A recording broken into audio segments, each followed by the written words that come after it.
નમસ્કાર India news ગુજરાતમાં આપ સૌનું સ્વાગત છે અને હું છું આપની સાથે કિશન તિવારી। સમાચારોની શરૂઆત કરીએ આપણે સૌથી પહેલા મહત્વના અને મોટા સમાચારથી। જણાવી દઈએ હાલ એક મોટા અને મહત્વના સમાચાર સામે આવી રહ્યા છે સાબરકાંઠાથી, જ્યાં હિંમતનગરના સુંદરગઢ નજીક રોડ ઉપર એક કારમાંથી તબીબનો મૃતદેહ મળવાનો ઘટના સામે આવ્યો છે।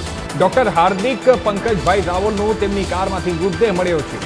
મૃત્યુ થવાનું સ્પષ્ટ કારણ હજી સુધી જાણવા મળ્યું નથી અને તેને કારણ જાણવા માટે સ્થાનિક પોલીસે હવે તપાસ હાથ ધરી છે। ત્યારે જણાવી દઈએ કે ઘર નજીક હોવાથી સ્થિતિમાં તબીબ મૃત હાલતમાં કારમાંથી મળી આવતા સવાલો ઉભા થઈ રહ્યા છે। મોતના કારણે જાણવા માટે ફેસેલ સહિત મદદ વડે તપાસ હાથ ધરાઈ છે। આ મોટા અને મહત્વના સમાચાર સામે આવી રહ્યા છે, જે જણાવી દઈએ હાલ તબીબના મૃતદેહને હિંમતનગર સિવિલ હોસ્પિટલમાં પીએમ માટે ખસેડવામાં આવ્યો છે અને સમગ્ર તપાસ હાથ ધરી દેવામાં આવી છે।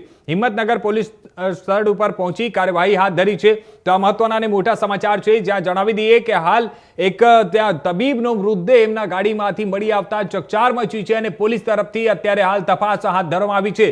ઘર નજીક હોવાની સ્થિતિમાં તબીબ મૃત હાલતમાં કારમાંથી મળી આવતા ત્યાં ઘણા બધા સવાલો ઉભા થઈ રહ્યા છે અને મોતના કારણને જાણવા માટે એફએસએલ ટીમ સહિત પોલીસ તંત્ર પણ ત્યાં ઘટના સ્થળે પહોંચી અને તપાસ હાથ ધરી છે।